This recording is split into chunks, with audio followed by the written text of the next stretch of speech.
I took a trip and arrived in the land of Oz. I met Alice and John, I asked them where the trip began. They pointed to a cave, I went inside and dove deep. Suddenly, Star Trek gave me the packs. I opened them and discovered my friend Mark, who had visited Iraq and driven a tank, and all that was left of him was dust. So I crawled inside the rabbit home, deeper than the story about Thor. And I met Superman, who said hello man. Then a tin can, who asked me if I could, and I asked what I could.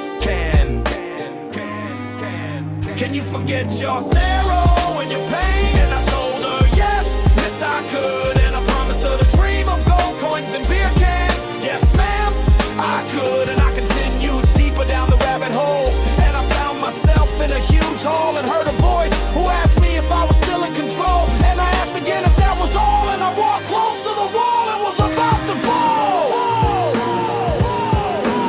So I asked Alice, who told me I had to go to Stella Maris. Instead I arrived in Paris, and the Minister of War talked about peace and gave me another piece of hashish, and we smoked together like the Indians in the peace pipe. So I asked him if you had another piece. So he looked at me and asked me, son, do you want world peace? Would you like to meet your friend Mark, who disappeared in Iraq? I told him about Alice, I told him about Paris, I told him about the rabbit hole, I told him about the gold. And suddenly I found myself in a cave, and a wave of hot lava sent me to the fridge to eat kava.